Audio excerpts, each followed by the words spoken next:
I hope to make it to heaven with God on this beautiful, clean table. They're kept really clean all the time. And my dad just said in his mind and heart that it's bull. This clean table, I've had to clean again and again. My dad doesn't know me. The end. I hope I die right now. I'd be at peace. I'd be at peace. I hope to die. It's just a song. In real life, I don't agree. It's way too long if you sing. Your nose looks like shit, 'cause I'll attack you and look down on it. I might as well kill my fucking self, 'cause G.G. Allen is not as good as Al to me. I messed up and blamed it on Al. I hope I die. I hope I die.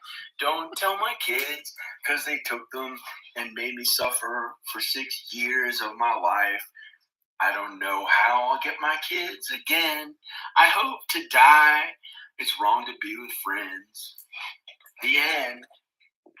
Go here to fart because they're making you fart instead of getting to eat any food. Who is that? I don't know. I really don't fucking know anymore, and I'd rather kill myself than think about after having to work at some other fucking shit on homes for 20 years that I then have to do that too. I'm not a teacher. Anyone? Anyone? Right. The cool younger version of the famous guy who gives a shit about being alive. Who gives a shit about being alive.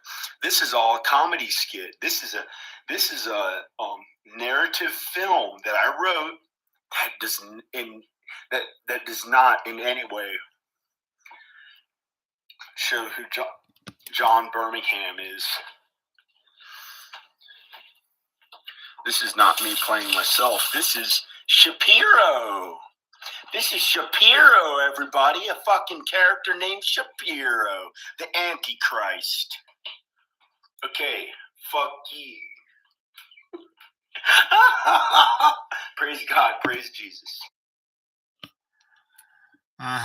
So that's why that boy is kind of a memento. He is a represents, the motif.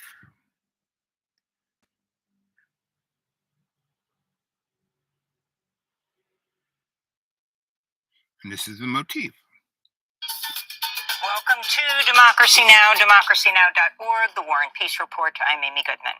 At least 36 people have died on the Hawaiian island of Maui as unprecedented wind-driven wildfires forced thousands of people to flee their homes. Hospitals have been overwhelmed with burn patients. Some people had to run into the ocean to escape the flames. Much of the town of Lahaina has burned to the ground. Lahaina was once the capital of the Hawaiian kingdom. Residents described horrific scenes of destruction. I'm a resident of Lahaina for about 18 years, and we just have the worst disaster I've ever seen. All Lahaina is burnt to a crisp, and it's like an apocalypse. The fires began on Tuesday and rapidly spread as wind from Hurricane Dora, hundreds of miles away, and dry conditions fueled the blaze.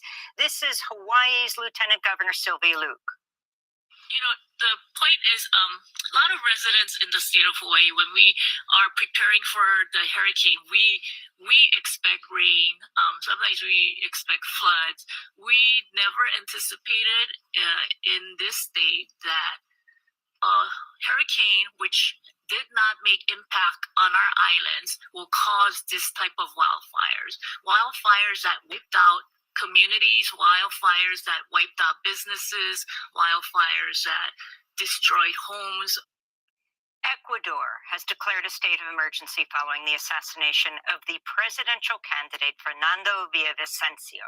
The former journalist was fatally shot after a campaign event in Quito 10 days before the August 20th election. He'd faced death threats recently for speaking out about the links between the government and organized crime. This is Fernando Villavicencio speaking in late July. The country knew through the media of a police report in which it's revealed a very serious threat of one of the Sinaloa cartel's boss. I'm referring to alias Tito against me and my campaign team. There was this warning that if I keep referring to him and his structure, they would attack me or my life.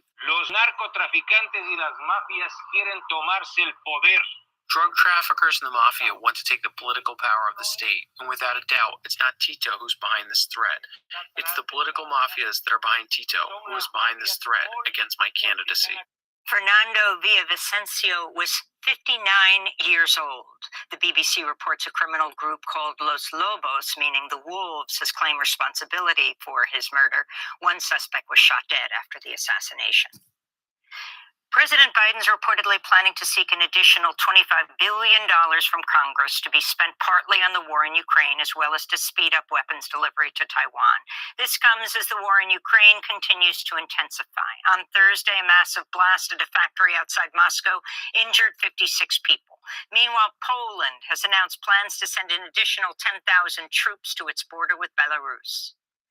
Niger's new military leaders are accusing France of trying to destabilize the country by releasing captured terrorists and breaching its airspace. France has denied the claims. This comes as ECOWAS, the Economic Community of West African States, is holding an emergency summit today in Nigeria. ECOWAS has threatened to use military force to remove Niger's military leaders who seized power in a coup 2 weeks ago. After headlines, we'll speak with Syracuse University professor Horace Campbell. In Pakistan, the imprisoned former Prime Minister Imran Khan has filed an appeal days after he was sentenced to 3 years in prison on corruption charges. Earlier this week, Pakistan's election commission barred Khan from politics for 5 years. Pakistan's parliament removed Khan from office in April 2022. On Wednesday, The Intercept revealed the existence of a classified Pakistani cable that outlined how the U.S. State Department had encouraged the Pakistani government to remove Khan from office in March of 2022, just weeks after Russia had invaded Ukraine. The document stated the U.S. objected to Khan's neutral stance on the war. According to the memo, one State Department official warned Pakistan's ambassador to the United States that, quote, all will be forgiven in Washington if Khan is removed. The U.S. official, Secretary of State Donald Lu, then went on to say, quote, otherwise I think it will be tough going ahead, he said. The death toll from migrant shipwreck off Tunisia's coast has risen to at least 41, including 3 children. The ship capsized and sank just a few hours after departing from Europe. Dozens are still missing from another shipwreck near... Okay, you get the picture. This is daily. You know, you saw those pictures of Hawaii. It's a green, it rains there all the time. How could it have that kind of fire?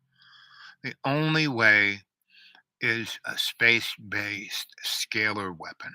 Only way. And, you know, it's a very interesting thing to watch this go on. It's the same thing that caused the fires in Canada. You don't have an 800-mile long fire on a line and that burns at like, 3,000 degrees. It's not red, it's white. I looked at those pictures. That fire was white. And, this is their Hawaii's rainy system, just when the hurricanes come, right? Like she said, we're used to rain and floods, not, fire. How did everything and these are all places that the corporations want to turn into Disneyland, right? Especially the Big Island. And so, as the other video I started this morning, or before I changed to my laptop, showed, one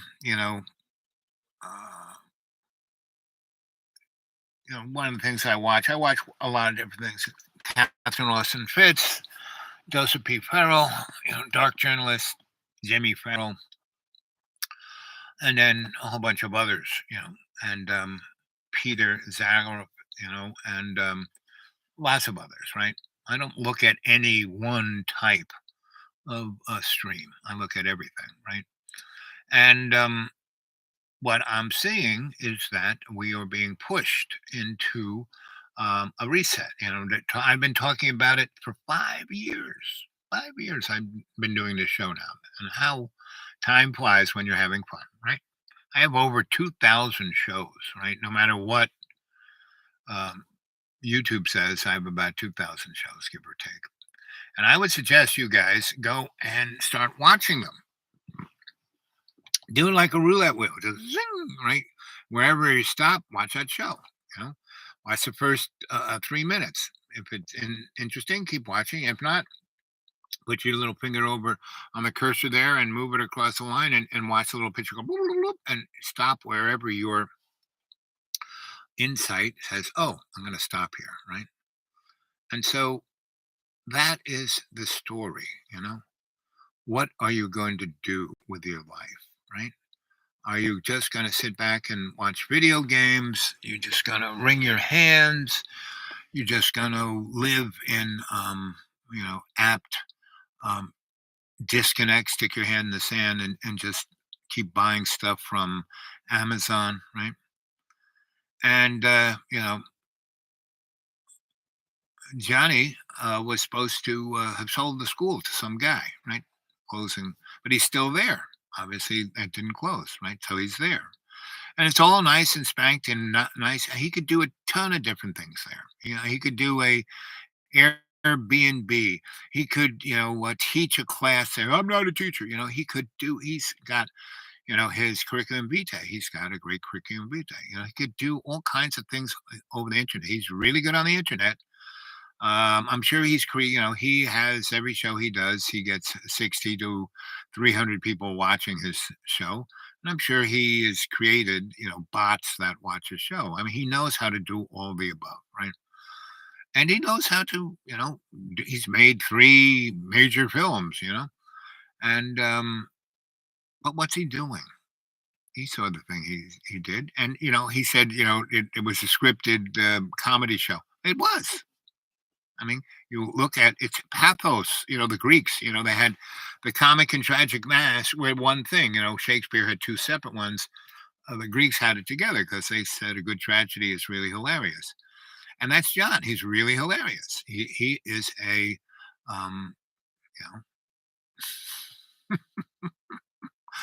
you know, canary in a coal mine of pain and fear and self-loathing, right? And so me, I'm just enjoying myself, and I go out and about. I don't have the funds to even put gasoline in my car. So hey, come on, put something in the old PayPal. Due to Wake 42 at Gmail. And I don't do this show for that, But if you do it, I appreciate it, right? But I thank God. Thank you, God, for everything you do for me. Thank you, God, for all the blessings you put in my life. Whatever trials and tribulations are blessings, because it has allowed me to grow and understand the human condition better than if I was just a rich guy. I mean, I had many, many, many, many, many, many different opportunities to be a rich guy, right? To be an A-lister,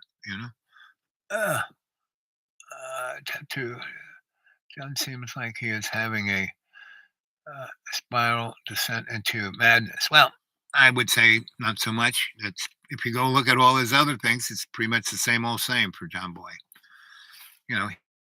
He is basically, which is not John.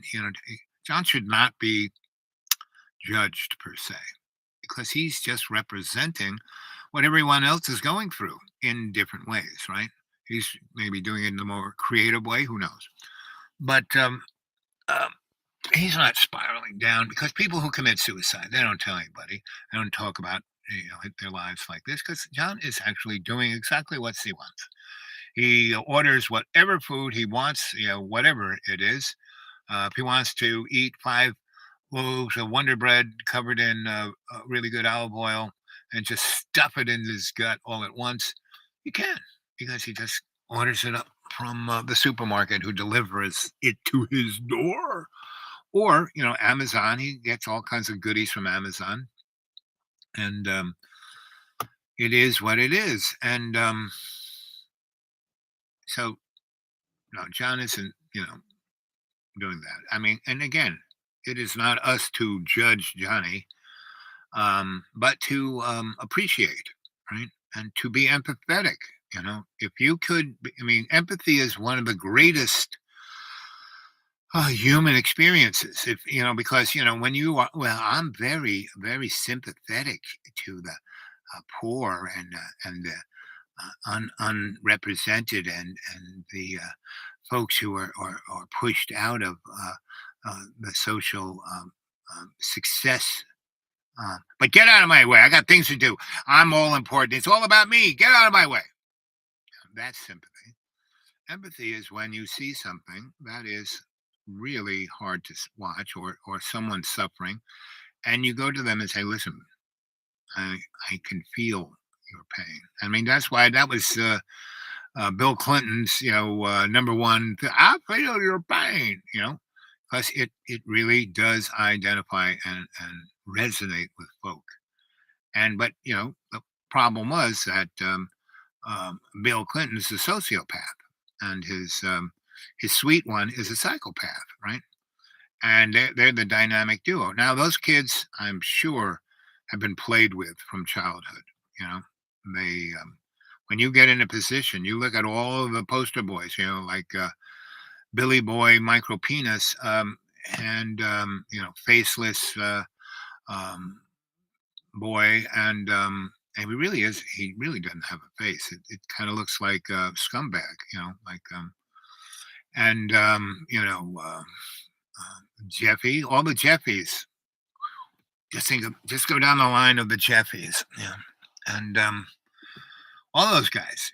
How did Mr. Lolita Express go from basically middle class chump to a billionaire, right? Like in a year or two, because he went into BlackRock, right, through Jamie Dimon, and basically he was their guy to go. He was the cheap version of the Bohemian Grove, right?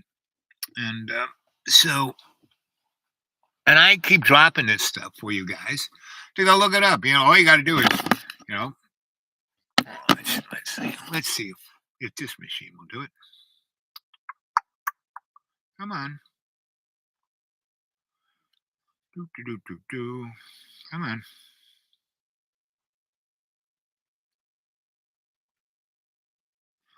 What is Bohemian Grove?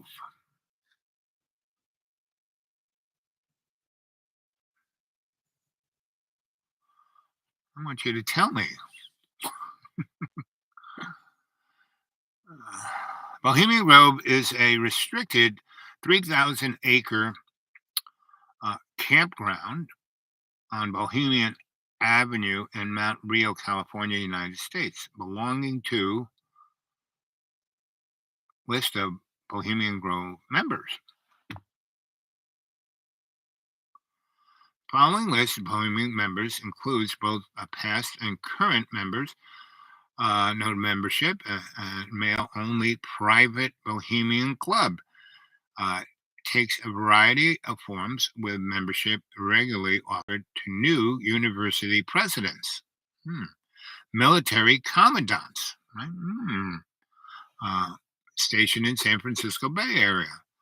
Full members are usually wealthy and influential men who pay full membership fees and dues, and who must often wait 15 years for an opening, as the club limits itself to about 2,700 members. Associated members are graphic and music artists, actors who play lesser fees because their usefulness is assisting with club activities. Professional members are associate members who have developed the ability to pay full dues and are skilled and professional selections from the arts and community activists. Honorary members are elected by club members to pay no membership fees, annual dues. 4 women were made honorary members. Anyway, so they don't give any names, right? Oh, here we go. Here's some names. Members: Robert A. Atkins, Louis Walter Azar, Martin Anderson, Earl Anthony, Peter R. Annett, Samuel Backus, Stephen David Bethel, founding member Ambrose Bierce, Bierce, founding Haram Reynold Bloomer. So have you heard of any of these people? No. George C. Boomerham, Leonard Boskowitz, Henry A. Bosmoth, Edward Bozak, Elizabeth Crocker Bowers, honorary. I see James F. Bowman, Margaret B. Bowman, honorary. Harry J. Bandy, honorary for life.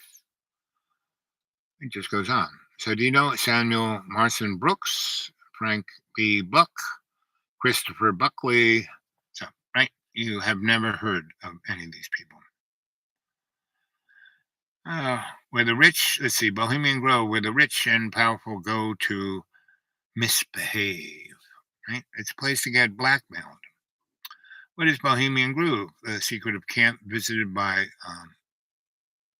see what that is. Washington Post. Group of men at Bohemian Grove set up camp between 1896 and 9/11. Arnold Gentile. Oh, they want to charge you money to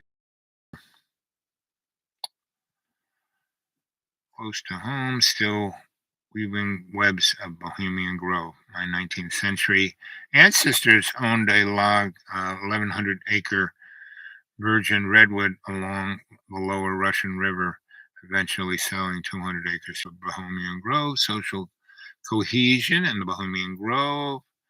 Bohemian Grove history. Members, facts. What is the study?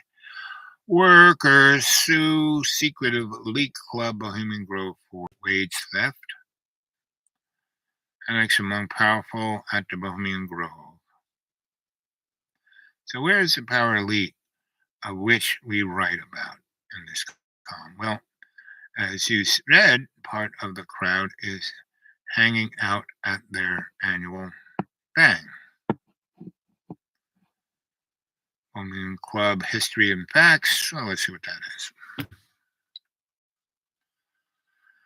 Let's see. Elite, invitation only. Founded in San Francisco, 1872, by a group of male writers, actors, lawyers, journalists, all men of interest in the arts. So the Bohemians, you gotta know what a Bohemian is first. Anybody know what a Bohemian is? A Bohemian is, so you have you have Judaism, then you have Christianity, right? And then you have Russian Orthodox Christianity, you have Greek Orthodox Christianity, and above Russia over here, near Asia Minor, is the Bohemian Christianity, and they just called Bohemians, and they were basically very similar to what they called Jesus Christ. So you're where he came from, but that's not where he came from isn't where he came from. That wasn't like a cul-de-sac, It was more a definition, So from birth to when he showed up going public at 30, people were trying to whack him all the time, right? And so a little air in here. Before it starts raining again.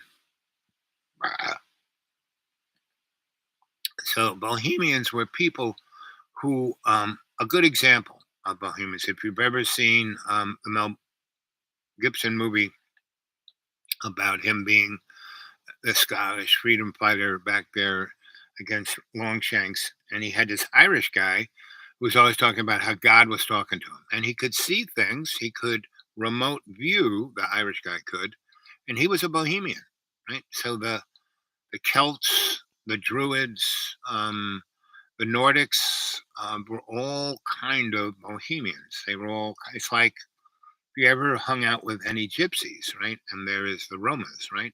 And that's and the gypsy world is there are lots of different families, right? And Roma is more like calling them Italian or something. It's like a certain characteristic. A Nazarene was what I was thinking about for Jesus, right? So that isn't where he came from. That was his title, right? He was a scholar of occult and esoteric. And for those 30 years, at 13, when everybody went to this town to get counted, and Mary and Joseph left separately, expecting that Jesus was with either his brothers and sisters or with either Mary thought he was with Joseph. Joseph thought he was with Mary. And then when they got home, they found Jesus not there. Where the heck did he go? They had to go all the way back. And they went into the temple, and there's Jesus talking to all the rabbis and the Pharisees and the priests of the temple, right? And he's telling them the story, the 411. And they're going, how can this guy know this stuff? And he's only 13, right? So at that age, a number of folks, and this one guy named, what was his name? He was Paul's buddy, Barnabas. No, Barnabas. Yeah, I think Barnabas. Either Barnabas or a character like Barnabas kind of grabbed the family and said, hey, we better get out of here. So they did. And they went to Egypt, which was not a place that they would expect Jesus to go to. And so Barnabas got him into, or a Barnabas like individual got Jesus into the mystery schools in Egypt.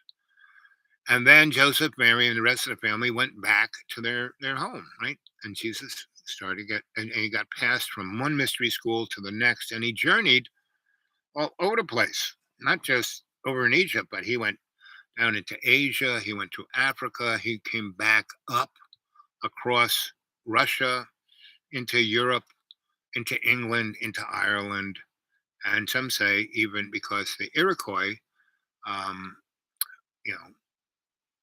bumped into the great peacemaker, when the Iroquois, Mohawk, Onondaga, Seneca were all kind of warring. And those guys, people go, well, the Indians used to have wars, they kill each other. Well, no, they didn't. What they did was have like Olympics where it was about killing each other, right? But they didn't go and attack the village and kill grandma and the kids or burn down the crops, They would go to these places, and the one upstate New York area where all these guys were was this little peninsula going into Lake Ontario. And they were going at it pretty good, slicing each other up. And there's maybe, I don't know, a couple thousand guys there doing this. Because, that's how they get their, those scars, and they lose an ear or a nose or whatever. And, that's like an award, right? And so they're going at it. And all of a sudden, there's a guy out in the lake. And he's like, surfing, He's like zipping across the lake. And he comes across the lake and he steps onto the land where they were and walks over and says, what are you guys doing? And they go, well, we're kind of fighting here. I said, no. You don't need to fight. You need to be. You are all a family. And, and he said, and he opened up the earth and he said, throw all of your hatchets, your war hatchets, right? That was their major weapon. Into the ground, and then so he buried the hatchet, right? That's where that comes from. And then he goes like this, and bingo, there's this long lodge, right? And they go in and they talk, and they talk, and they talk, and he is the facilitator, and he says, so this is what you guys do. Instead of killing each other, you talk and you work out your issues and your problems. and you work it to your best advantage. So you all do well. When one does well, you all do well. He basically gives them the 10 Commandments, and he gives them the whole thing about forgiveness, right? And to let it go, right? So, the nation is born. The Iroquois, not Ithaca, the Iroquois nation is born, and it's made up of all those tribes that come around the Finger Lakes, right? The Seneca, the Mohawk, the Onondaga, right? The Iroquois, and there's a few others. And Jesus was, so that was at that time, 100 BC, and so the Native Americans grew in prosperity and ability to work with you. And so they were working with each other from all the way northern Canada, Iceland, all the way to Venezuela, right? They had, and there were some serious empires that were in Central and South America. Mexico had one. There were some, Brazil, you name it. There were some, cities of 6, 7 million people, right? When Columbus landed on Hispaniola, which is Haiti, there were 6 million people. It had a big, vibrant, very sophisticated culture. Do you hear about it? No. And they saw the big boats with their big masts, and they saw them out there just kind of floating in the sea. So they went over there in their canoes and, hooked them up to their canoes and kind of rowed the boat into shore and took those guys and healed them, right? And good old Chris wrote in his log, and this is why the Queen got him, because he was very good at writing a log. He wasn't very good at anything else, but a very descriptive kind of wrote that story. And so he said, listen, these guys are great. They're tall, they're handsome, they're really smart. They got a great civilization. They got some really interesting resources here, and they're really generous and peaceful. We could conquer them with 10 men with guns. I'm coming back. So he steals 20 of them and takes them to Europe and shows them to the Spanish king and queen. And they stay there about a year or so, but they don't want to be there. It's, and they die. Right? Basically, people say, well, they were exposed to European bugs and that's why they died. No, they just said, this sucks. I'm out of here. And so this is what the show here is called Dreamy Dreamland for, because when I was with I don't know where that picture is, the Aborigines, I've showed it to you a zillion times. I mean, that's where, I didn't even know I was going to Australia. I had a dream about it, right? And then when I was on the airplane going over, between the North and South Hemisphere, and I had my finger on the little button and the blue swirl was going this way, and then it went the other way, bang, I went into state. And I was out there in the outback with Aborigines and the didgeridoo and all the other Aboriginal instruments, and we were dancing around a big fire. And this was way, way, way, way, way, way, way before white folk ever got there, and way, way, way, way after they've been murdered and dead from their own. And that's what's happening, right?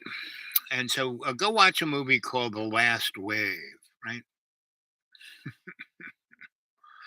That will inform you on what's going on. And go watch the other videos that way, because they're all entertaining. They all have a lot of information. The early ones, I did a lot of guided meditations, right? That could help you get over whatever you got going on. But right now, all I'm doing is energetically putting in a shamanic wave into this World Wide Web.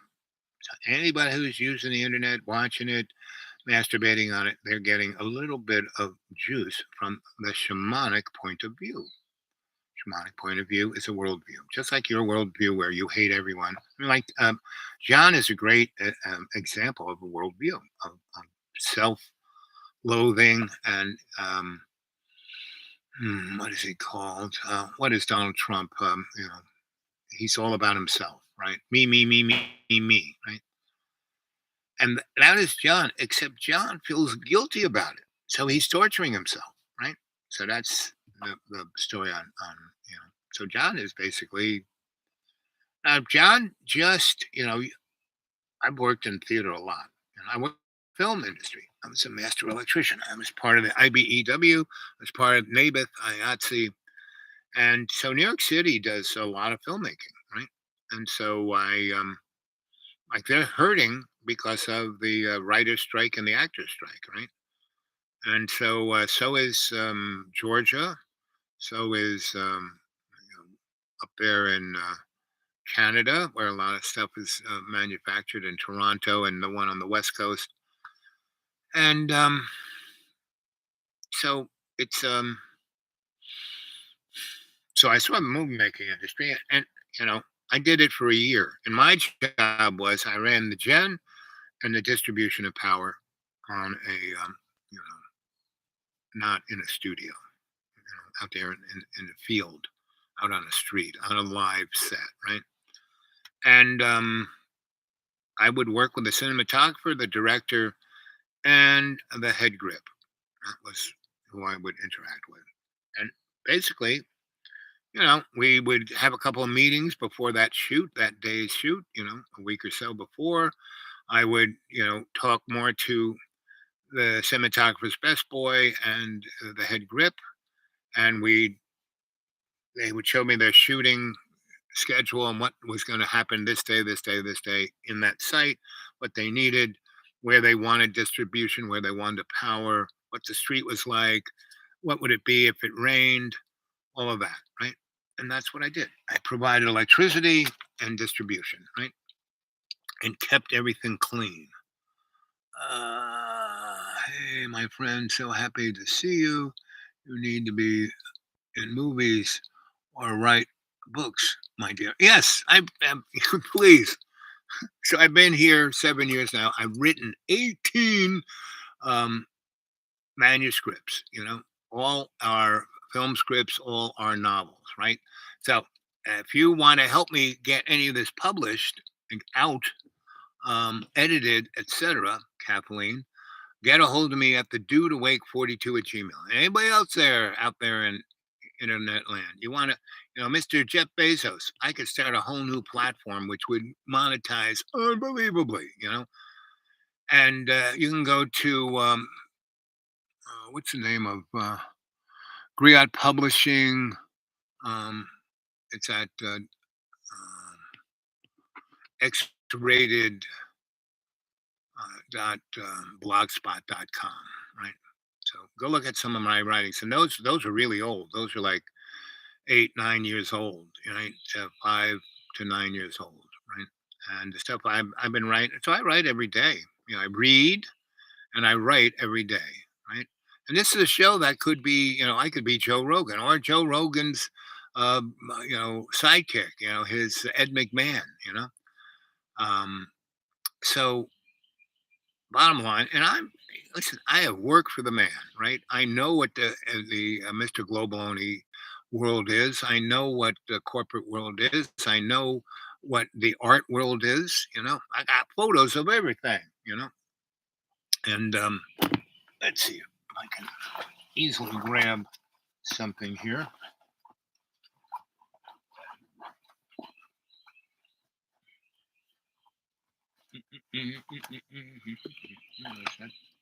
Wondering where that went. Oh, let's see. Here we go.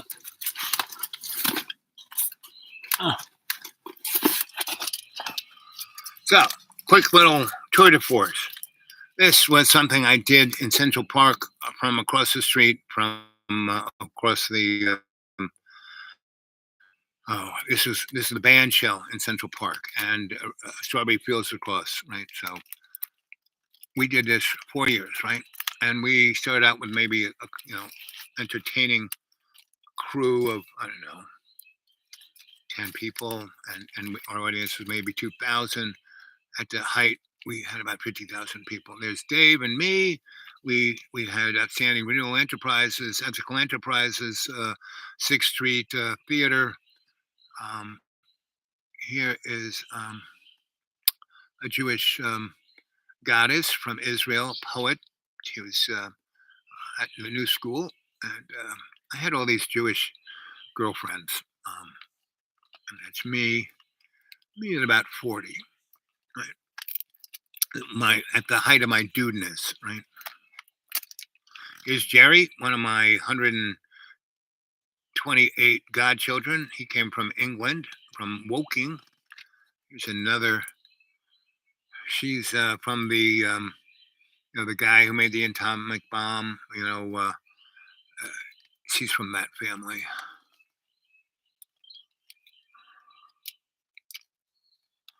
Here's Michael Keane, pretty good artist, buddy of mine, but he was a rogue, and he could talk anybody into anything.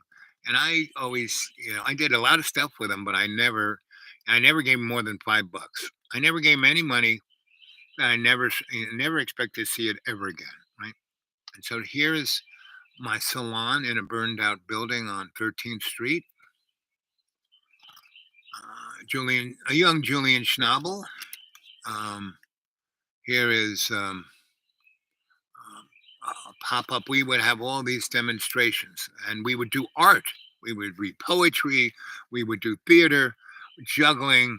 We were very much like a cross between the Living Theater, which is what we're seeing here, Living Theater, and I was their ME, and Living Theater and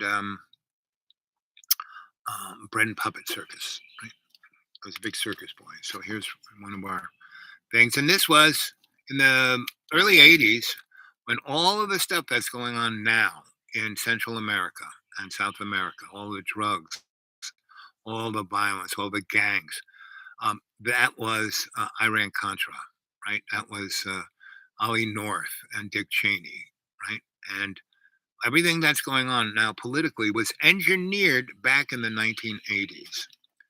So here is, I had this great little night. I had a lot of underground nightclubs, and this one, I forget the name of the guy who really was the front man, the guy who did it. It was called Save the Robots. Here's me when I was Mr. Businessman, when I had my master's license, and I had employees, and I had restaurants and all kinds of stuff. And this was an art gallery started, Sixth Sense. And there's Louis Tropia. He was the godfather of punk music.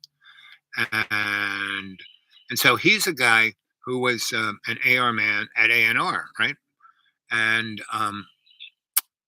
so he's always looking for the new thing, right? And there's a guy who was talking about it.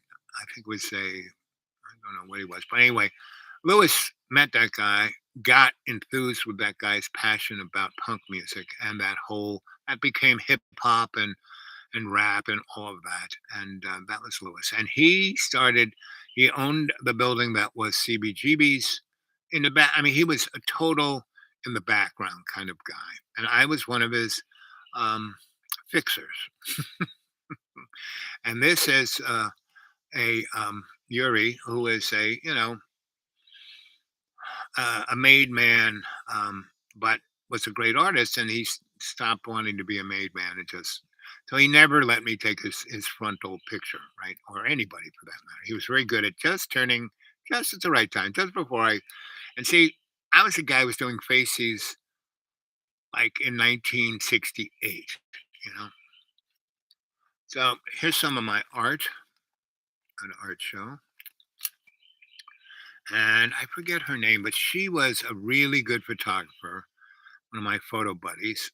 And we'd known her name escapes me, but she died of either cancer or AIDS.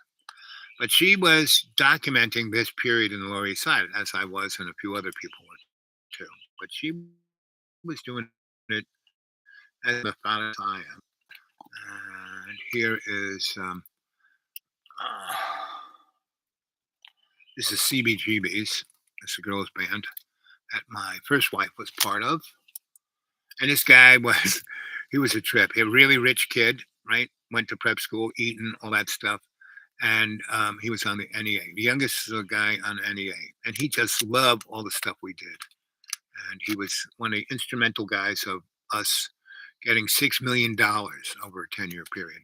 This guy's Nobel Prize winner, Pulitzer Prize winner. This guy's from the Nuevo Rican Poetry Alliance, and we started up the cafe there. And this is Ireland. Here's Mick. This is one of the rings of Kerry. Here is one of our theater pieces, the Wisdom of the King. This is a show that I helped curate and produce and do. This was the military armory, not armory. We were doing an art show like the armory, but it was over in the military.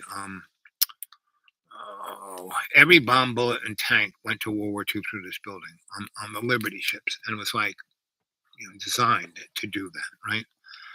And then after the war, no one could use it for anything because it had so much stinky war energy. And I convinced the Brooklyn Business Authority that, because I said, this is a great place to move all of the garment district, because it had 6 million square feet, right? Concrete building. You could drop an atomic bomb in this thing if it survived. Let's see what she said. You are still the dude, yes. And here's another one of my Jewish poets. And these girls, there were 4 of them, and they were like, they all came from Israel. They were all, vying to be the first female cantor. They all could sing. They were all going to Juilliard.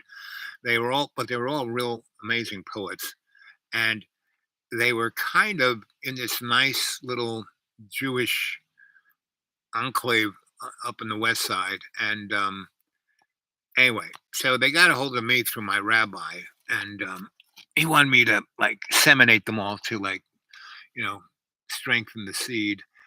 And so I was doing my best, but these girls, I was there.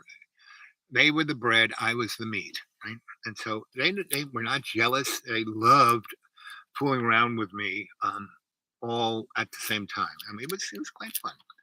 Here's Beth B, and she and I met at Juilliard, and for years we had this great affair to remember, meaning she'd always have a boyfriend, and then we would just be good friends, and I'd be friends of the family, right?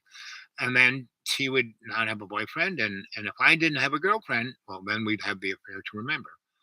Because we knew each other so well, and we loved each other so much, there was never jealousy or anything. We just wanted everybody to be happy, have a good time, and every time we were together, it looks like happiness to me, right? We had just performed. He was in a military uniform, and I was naked. And we did that at Franklin Furnace. And she had her own performance space. And there's Michael Curtin. And he and I were the 2 youngest licensed electricians in New York, right?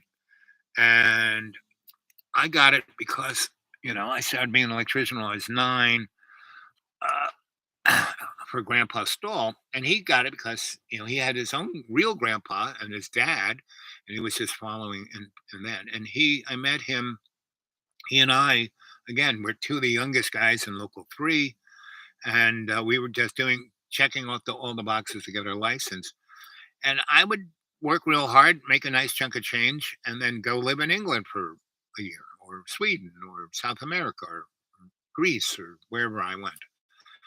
And Mike just stayed at it, just plugged away. So by about the 3rd time I took one of those road trips, and I was we were probably 28.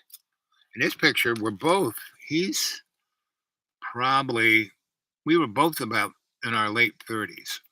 And so, anyway, by the 3rd time, we became more than just coincidental buddies or buddy electricians, because I had a lot of buddy electricians.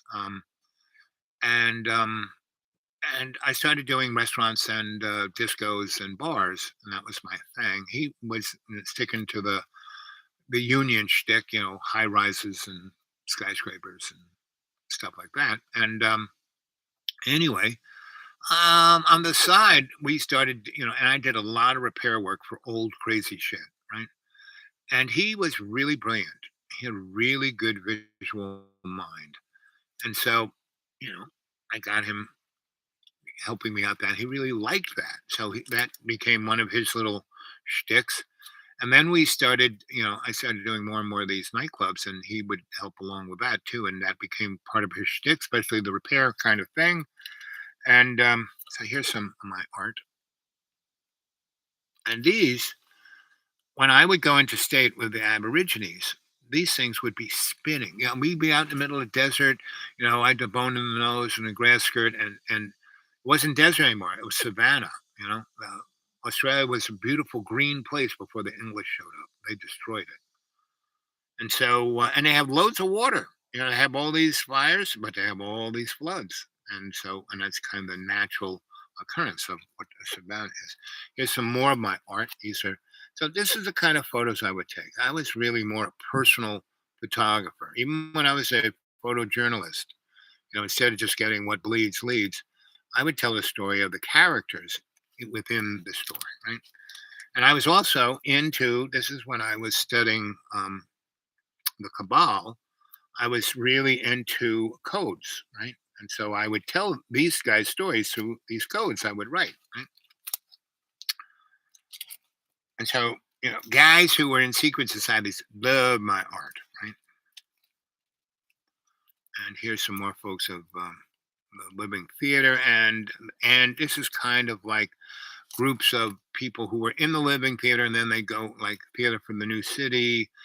There are about 5 other theater groups in New York that kind of grew out of the Living Theater, and also Herbert Berger of Uta Hagen's theater school over on 10th Street, which I was their ME, right?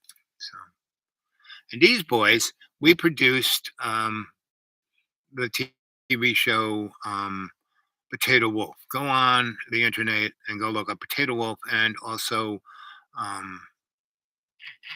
collective artist projects, right? Collab. And anyway, so this guy started MTV. This guy became a big time PhD professor at Harvard and MIT's Media Lab. And this guy, he went off and got into computers. Now, this guy got into computers. This guy was the MTV guy. And I basically, I built Fox's first set for Inside Edition, right? I had my own TV, little connective tissue. And I could have got any of these places. I could have gone, see, if you want to be successful, make a lot of money, et cetera, you kind of have to stick at it and just do it for the rest of your life. Me, that was boring. I got good at whatever I was doing pretty quickly and got up to that niche. And it's like when I was a shrinky boy, I did all this, traveling around research stuff for people like,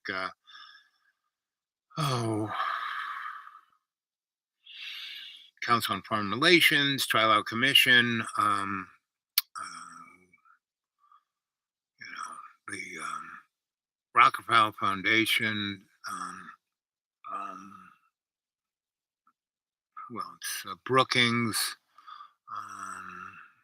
who else? A few others. And my shtick was I was a psychosocial cultural forensic anthropologist. So they'd send me to these schools, and I would study with the greatest of folk. I studied with Joseph Campbell at Georgetown, right? And I wasn't matriculating. I was just sitting at his feet, just like George Lucas did. And that's what Star Wars was. George Lucas spent a whole frigging year with Joseph Campbell and just took notes of the stories that Joseph told him. And that was,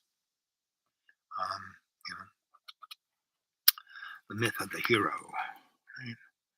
So in 1979, I did this very interesting show in an abandoned building. And I had all these TVs that I found in the garbage, right? And I had tons of cameras for surveillance. And I had them all over the neighborhood of this burned out crackhead kind of neighborhood. And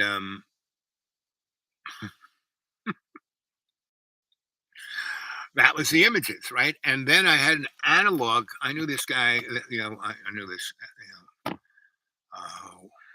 Rod Etra, Louise Etra. Louise was a good buddy of my sweetie, Christine Barton, who's the smartest human on the planet, way smarter than anybody ever has. She's probably on other planets now. But, the guy who figured out the DNA, not the initial crook and what's his name, but the guy said, I will figure out the layout of all the chromosomes. She figured out a computer program and a robot to do all the testings. He got $1 billion. He said it would take 20 years. She said, give me $5 million. I will do it for you in 6 months. Which she did.